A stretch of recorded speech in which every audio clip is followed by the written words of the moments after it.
Al-Iman TV, sarana penyubur keimanan. Assalamualaikum warahmatullahi wabarakatuh. Innal hamdalillah nahmaduhu wa nasta'inuhu wa nastaghfiruh wa na'udzu billahi min syururi anfusina wa min sayyiati a'malina. Man yahdihillahu fala mudilla lahu wa man yudlilhu fala hadiyalah. Wa ashhadu an la ilaha illallah wahdahu la syarika lah wa ashhadu anna Muhammadan abduhu wa rasuluh. Ya ayyuhalladzina amanu taqullaha haqqa tuqatih wa la tamutunna illa wa antum muslimun. Ya ayyuhan nasu taqu rabbakum alladzi khalaqakum min nafsin wahidah wa khalaqa minha zawjaha wa bassa minhuma rijalan katsiran wa nisaa. Wattaqullaha alladzi tasaaluna bihi wal arham innallaha kana 'alaikum raqiba. Ya ayyuhalladzina amanu taqullaha wa qulu qawlan sadida yuslih lakum a'malakum wa yaghfir lakum dhunubakum wa may yuti'illaha wa rasulahu faqad faza fawzan 'azima. Amma ba'du fa inna asdaqal hadisi kitabullah wa khairal huda huda Muhammadin sallallahu alaihi wasallam wa syarrul umuri muhdatsatuha wa kullu muhdatsatin bid'ah wa kullu bid'atin dhalalah wa kullu dhalalatin finnar. Ikhwani wa akhawati fillah rahimani wa rahimakumullah, semoga Allah Ta'ala senantiasa melimpahkan rahmat dan keberkahannya kepada kita semua. Alhamdulillah, marilah kita bersyukur kepada Allah Subhanahu wa Ta'ala atas nikmat iman dan Islam, nikmat kesehatan, dan berbagai nikmat-nikmat yang lain yang telah Allah Ta'ala limpahkan kepada kita. Dan saya ingatkan di antara nikmat Allah yang paling besar yang sedang kita rasakan dan yang sedang dilimpahkan di hadapan kita, yaitu kita dipertemukan lagi dengan 10 hari pertama bulan Dzulhijjah sampai edisi hari-hari terakhir, sampai hari ini tanggal 9 Dzulhijjah. Dan Rasulullah sallallahu alaihi wasallam bersabda, "Ma min ayyamin al-amalu salihu fihinna a'zamu wa ahabbu ila Allahi min hadhil ayyam." Tidak ada beberapa hari yang lebih agung dan lebih dicintai oleh Allah Ta'ala melebihi beberapa hari ini, yaitu 10 awal bulan Dzulhijjah. Maka kami mengajak kita semua untuk meningkatkan amal soleh kita, ketaatan kita kepada Allah Subhanahu wa Ta'ala dalam rangka menyambut bulan yang agung ini, dan untuk meraih kebaikan serta keberkahan pada bulan atau pada hari-hari yang sangat mulia ini, hari-hari yang terbaik ini. Kemudian perlu juga kita ketahui, di antara 10 hari yang terbaik ini adalah yang paling terakhir, yaitu tanggal 10 Dzulhijjah yang bertepatan dengan hari esok, yaitu hari Jumat, hari Ahad besok. Dan ini puncaknya dan merupakan hari terbaik dalam setahun. Maka masih ada kesempatan bagi kita untuk meraih banyak kebaikan dengan meningkatkan amal soleh semampu kita di hari ini secara umum, dengan memperbanyak tahlil, takbir, tahmid, dan amal soleh yang lain secara umum. Terlebih di esok hari pada puncaknya.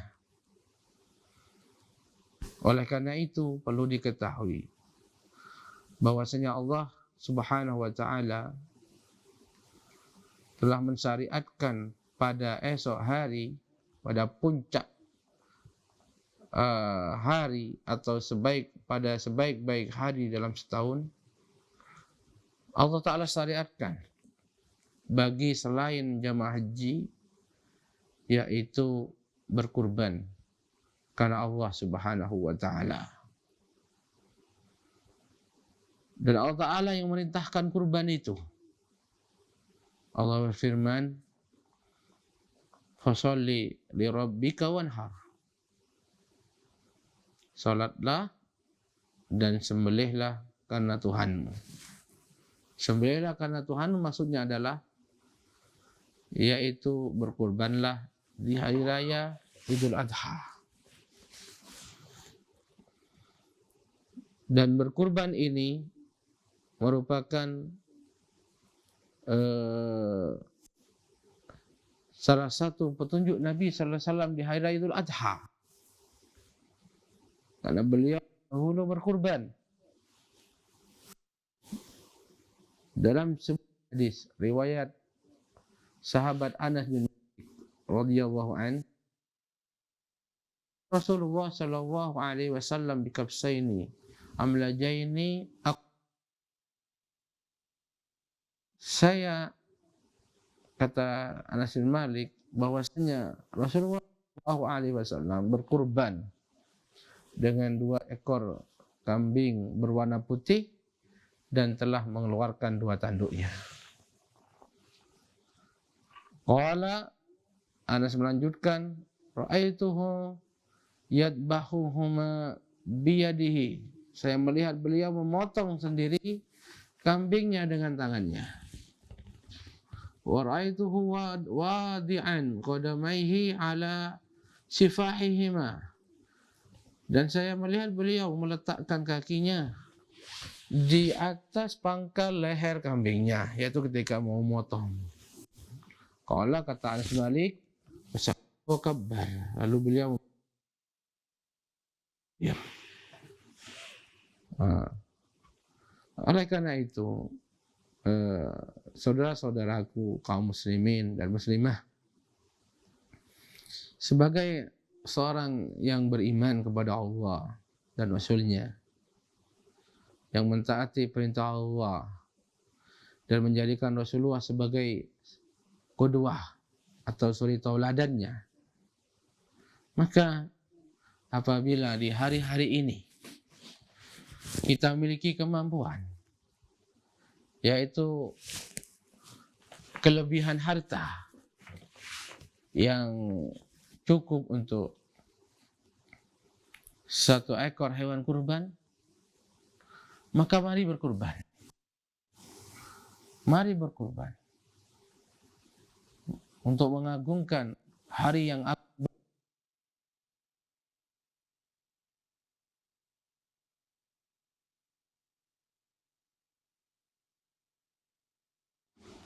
Dan untuk terutama adalah meraih Allah Subhanahu wa Ta'ala yang besar.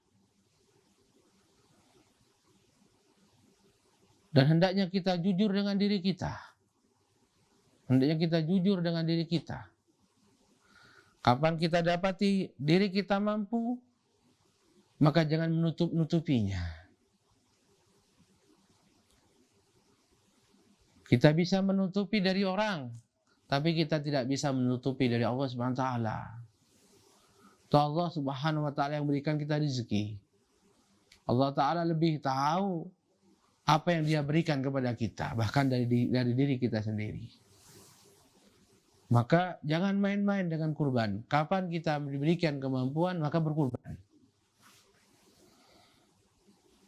Rasulullah menegaskan hal tersebut, yaitu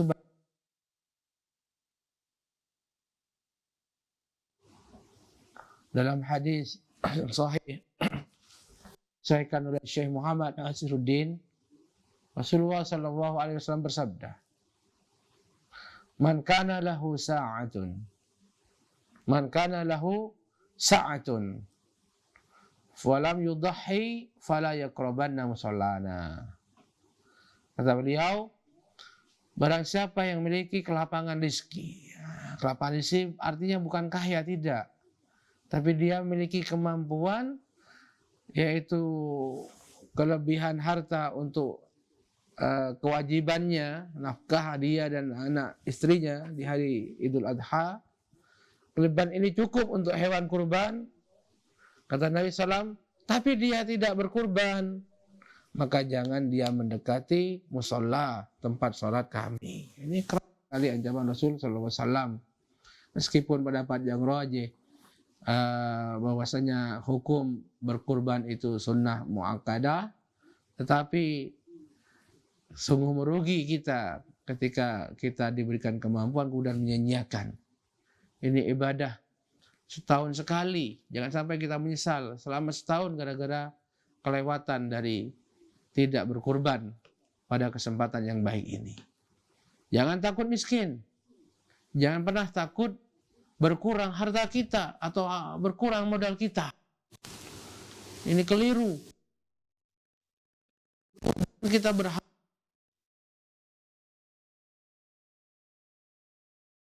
mudahan kelancaran oleh Allah Subhanahu wa taala. Allah yang memberi rezeki. Allah yang mengatur rezeki. Allah Subhanahu wa taala memberikan kepada yang Allah kehendaki. Allah menahan atau mencabut dari orang-orang yang Allah taala kehendaki.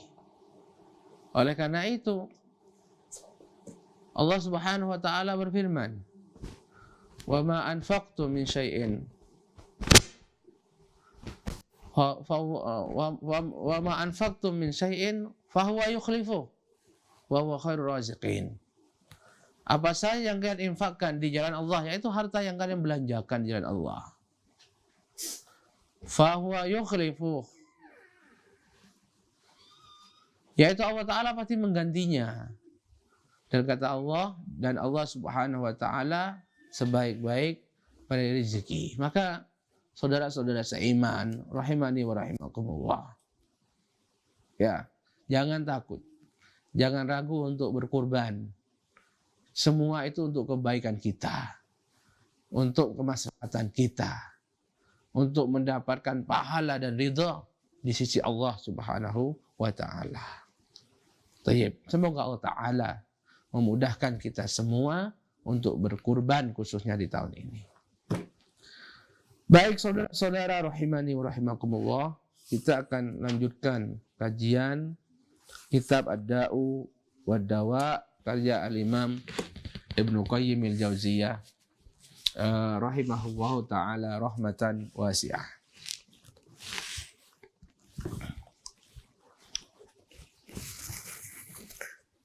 Lalu dikatakan di sini, wa min uqubatiha, dan salah satu dari hukuman akibat maksiat,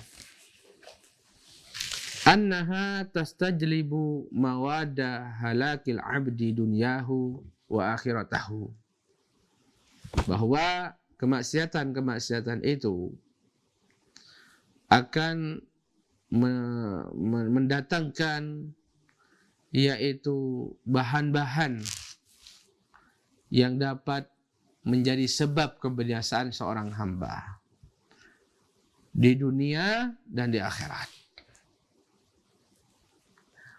Fa inna dunuba hiya amradun, karena sesungguhnya dosa itu ibarat penyakit.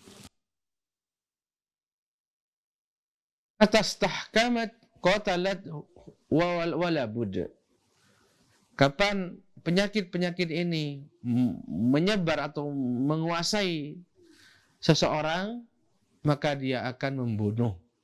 Dan itu pasti. Subhanallah. Di sini beliau menyebutkan bahwa di antara bahaya kemaksiatan, bahwa maksiat-maksiat ini dapat membinasakan seorang di dunia dan di akhirat. Kemudian beliau menjelaskan maksudnya dengan contoh logis.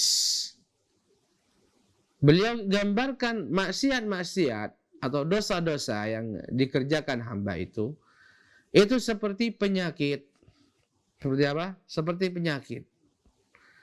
Beliau menjelaskan sebagaimana penyakit di jasad seseorang, apabila penyakit ini sudah menguasainya, menyebar,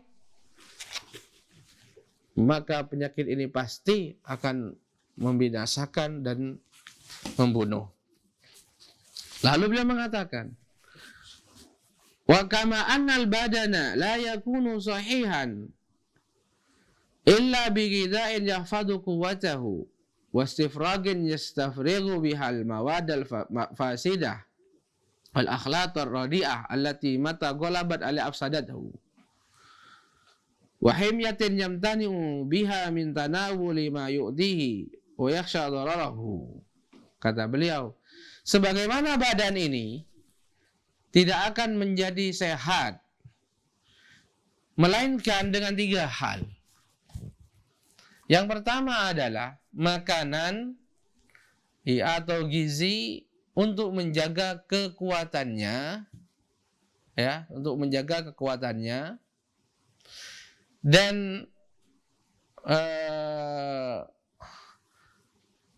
dapat menghilangkan bahan-bahan yang dapat merusak, bahan-bahan yang rusak, ya, dan unsur-unsur yang jelek, yang kalau itu dominan dalam tubuh, maka akan merusak tubuh.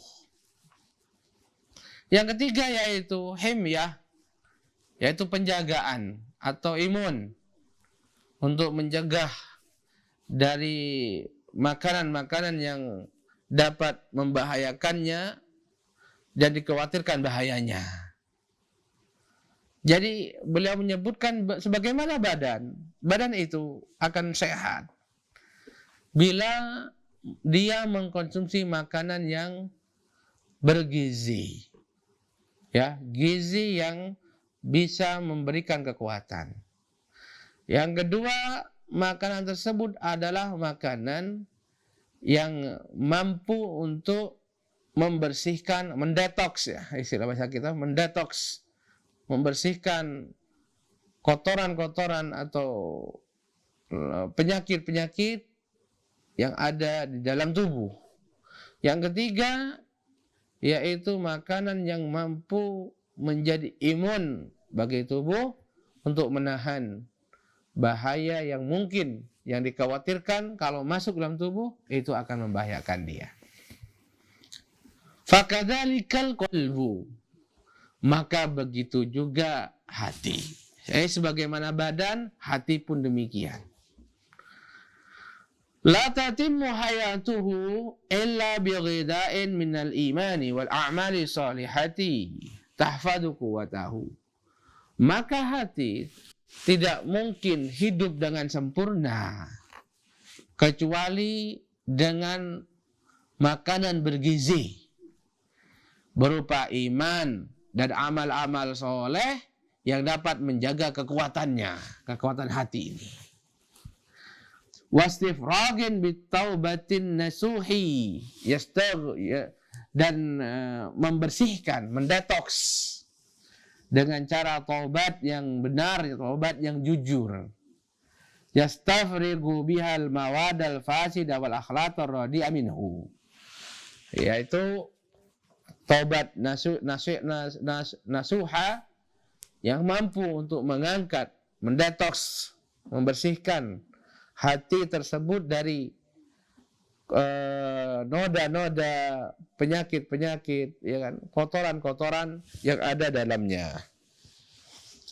Wa himyatin tujibu lahu hifdz sihah wa tajannub ma yudaduha. Serta imuns yang menjadi sebab penjagaan terhadap kesehatan yang ada dan menjauhi penyakit-penyakit dan bahaya-bahaya terhadap hati. Yaitu maksudnya adalah ibarat antar istimali ma yudadu sihah, yaitu meninggalkan, menjauhi apa saja yang kalau dipakai akan merusak kesehatan. Nah, subhanallah, ini gambaran beliau luar biasa. Jadi beliau gambarkan bagaimana maksiat, pengaruh maksiat terhadap hati. Jadi, tapi beliau mengawali bagaimana kehidupan hati seseorang. Hidup dan sehatnya hati seseorang itu tak ubahnya sehatnya badan kita. Butuh terhadap nutrisi. Dan nutrisi untuk hati itulah iman dan amal-amal soleh. Karena iman dan amal soleh ini adalah makanan yang paling bergizi yang dibutuhkan oleh hati.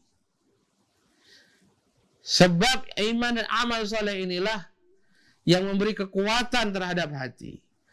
Nah, kemudian dia bertobat, dan tobat ini yang akan mendetok, membersihkan kotoran, noda-noda, ya, berupa dosa-dosa yang juga ada di hati.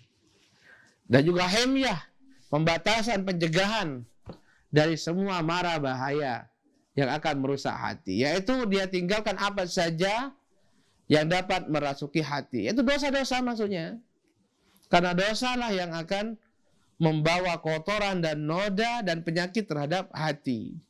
Maka imunnya, cara penjagaannya adalah menjauhi kemaksiatan. Maka ada 3 untuk menjaga hati kita agar selalu hidup. Pertama, iman dan amal soleh. Yang kedua adalah taubat untuk membersihkan dosa yang di hati. Yang ketiga adalah menjauhi kemaksiatan dan dosa. Sebab yang mengotori hati, yang buat hati sakit adalah dosa, maka jauhi. Baik. Kemudian beliau mengatakan, wattaqwa, dan takwa, ismun mutanawilun lihadil umuri salasah, adalah satu nama yang mencakup semua dari 3 pembahasan tersebut. Ketiga-tiganya itu ada dalam takwa. Ya, iman, amal soleh, mengerjakan perintah Allah, menjauhi larangan Allah. Nah, fama fata minha fata minat taqwa biqadrihi. Barang siapa, maka dia juga kelewatan dari takwa sesuai dengan kadarnya. Artinya dari 3 hal tadi, kapan seseorang roboh sehingga tidak memperhatikan bagian dari 3 hal tersebut, maka berarti dia telah ceroboh juga atau kelewatan dari ketakwaan. Intinya takwa. Intinya adalah takwa. Menjaga hati, hidupnya hati, sehatnya hati, itu adalah takwa. Karena takwa mencakup 3-tiganya. Mencakup bahan-bahan sebagai nutrisi untuk hidupnya hati, berupa iman dan amal soleh. Juga mencakup bahan yang dapat mendetoks, membersihkan noda-noda yang ada di hati, berupa taubat dan istighfar, dan yang lainnya. Kemudian yang ketiga adalah himyah, diri atau imunitas tubuh untuk mencegah datangnya penyakit yang menyerang, yaitu dengan cara seorang meninggalkan dosa dan maksiat. Karena dosa dan maksiat itu penyakit yang akan masuk ke hati. Maka cara imunnya, cara menjaga diri yaitu menjauhinya, meninggalkannya. Dan itu makna ketakwaan. Lalu kemudian beliau mengatakan, wa idza tabayyana hadza faddunubu mudadatun li hadhil umuri salasati. Apabila kita mengetahui ini, maka sesungguhnya dosa-dosa itulah lawan dari 3 perkara tadi. Dosa-dosa adalah lawan dari 3 perkara yang dapat menghidupkan hati. Bagaimana hal tersebut? Dikatakan di sini, fa inna tastajlibul mawadal mu'diyah. Sebab dosa itu tak lain akan mendatangkan bahan-bahan yang justru membahayakan. Membahayakan hati. Wa tujibu takhlital mudada lil himyah. Dan akan menyebabkan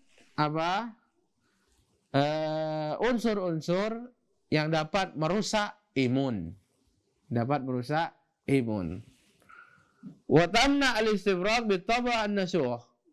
Dan juga mencegah munculnya detox, pembersihan diri dengan cara tobat. Itu dosa. Ya. Karena dosa itu akan menghalangi seorang hamba dari amal soleh.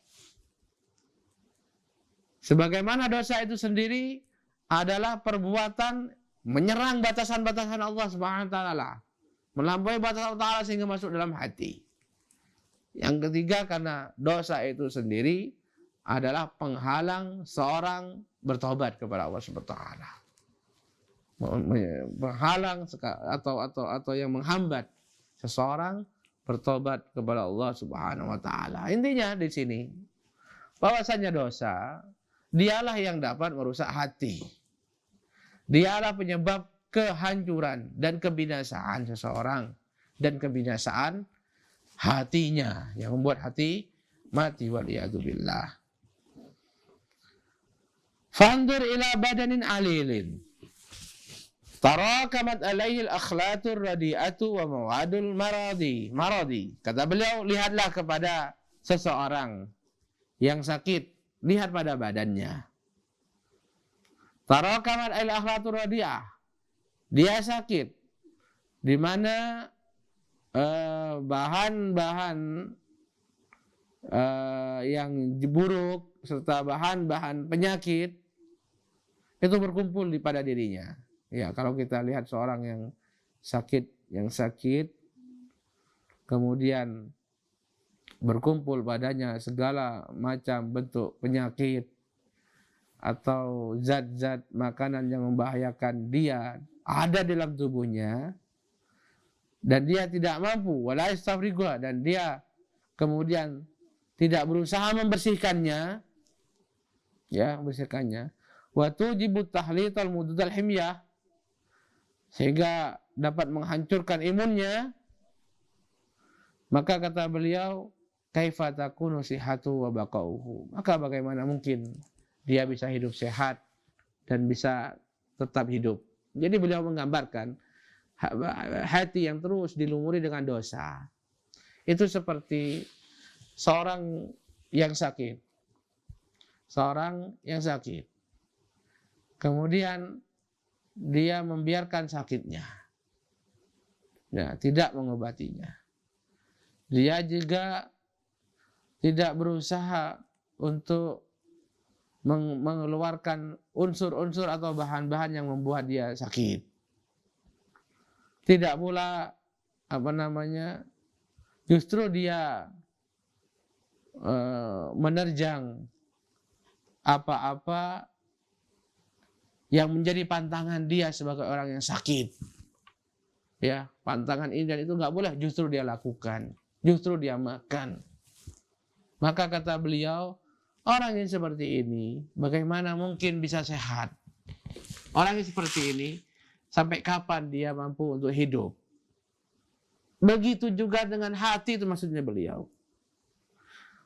Kapan orang itu ingin hatinya sakit, maka perbanyaklah keimanan dan amal soleh. Karena itu nutrisi makanan untuk kekuatannya. Kemudian apabila ada dosa, segera bertobat untuk membersihkan noda tersebut yang ada di hati. Kemudian yang terakhir, jangan lupa untuk apa? Untuk menjaga imunitas hati kita dengan cara menjauhi dosa dan kemaksiatan. Dosa dan kemaksiatan. Adapun seseorang yang bergelimang dengan dosa, ogah tobat, tapi justru selalu menambah dosanya dan selalu menambahnya, maka apa yang kita harapkan dari hati orang seperti ini? Kapan sehatnya? Ya, sampai kapan terus dia bisa bertahan hati yang seperti ini? Melainkan tidak lama setelah ini akan binasa. Waliyadzubillah. Maka jagalah hati kita jangan dari dosa, karena sungguhnya dosa adalah sebab kebinasaan dan matinya hati seseorang. Walaqad ahsanal qailu, maka benar yang dikatakan oleh seseorang, jismuka bil hamiyati hasantahu makhafatan min alamin tari. Anda menjaga badan Anda, menjaga fisik Anda dengan melakukan program pantangan, dengan menguatkan imun, karena Anda takut dari penyakit yang nanti takutnya tiba-tiba datang. Wa kana aula bika antahtami minal ma'asi khasyatan nari. Kalau seperti itu keadaan Anda, maka sesungguhnya Anda lebih berhak untuk menjaga diri Anda dari kemaksiatan karena takut dari api neraka. Subhanallah. Subhanallah.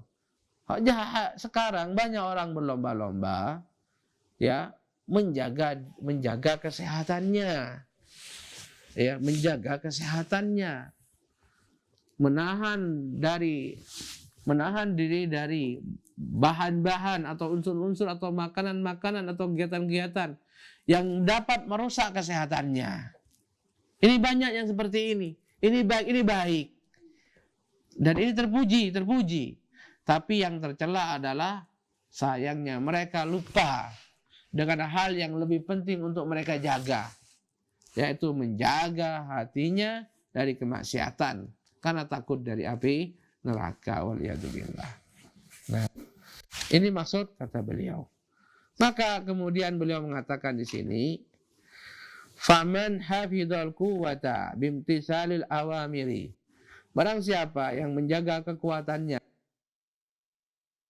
perintah Allah, wasta'mal al-himyata bijtinabin nawahi, dan dia menggunakan pelindung diri, yaitu menguatkan imunnya dengan cara menjauhi larangan-larangan Allah. Wastafragat takhlita bitaubatin nasu, dan dia mendetoks penyakit-penyakit ada dirinya, kotoran-kotoran pada dirinya dengan taubat yang nasuha, yang jujur. Lam yada lil khairi matraban. Kalau dia melakukan 3 hal ini, maka dialah hamba yang tidak melewatkan kebaikan apapun. Jadi dia telah mendapatkan semua jalan kebaikan. Wala minasyarri mahraban. Tidak pula dia mendapati, tidak pula dia membiarkan satu jalan untuk lari, untuk selamat dari keburukan. Wallahul musta'an. Semoga Allah Subhanahu wa taala menolong kita. Jadi intinya beliau menjelaskan kepada kita bahwa jalan keselamatan itu ada 3. Semua terkumpul pada takwa, yaitu menjalankan perintah Allah Subhanahu wa taala, dan ini sumber kekuatan kita, kekuatan hati kita. Yang kedua, menjauhi larangan-larangan Allah Subhanahu wa taala. Dan ini adalah bentuk himyah atau penguatan imun atau menjaga diri kita, melindungi diri kita dari hal yang membahayakan kita. Kemudian yang ketiga adalah dengan bertaubat, dan taubat ini yang akan membersihkan kotoran-kotoran tersisa atau bahan-bahan yang menyebabkan penyakit pada diri kita, yaitu dengan cara taubat nasuha, bertobat kepada Allah dengan taubat yang jujur, dengan taubat yang benar. Apabila terkumpul pada kita 3 hal ini, maka kita akan mendapatkan semua kebaikan sesuai dengan kadar dalam kita mewujudkan 3 hal ini. Sebaliknya, kapan berkurang dari 3 hal ini? Ya, kapan dari 3 hal ini berkurang atau bahkan hilang, maka sebesar itu pula kerusakan yang ada pada diri kita. Sebahaya itu juga penyakit hati yang menimpa kita. Maka hati-hati, mari kita jaga ketakwaan kita jaga 3 hal ini. Maka niscaya Allah Subhanahu wa taala akan menolong kita. Allah taala akan memudahkan setiap urusan kita. Wallahu taala alam bisawab. Ini mungkin yang dapat disampaikan dalam kesempatan ini. Semoga bermanfaat bagi kita semua. Tafadhal. Dukung channel kami dengan like, subscribe, dan aktifkan notifikasi agar kamu tidak ketinggalan video-video menarik lainnya.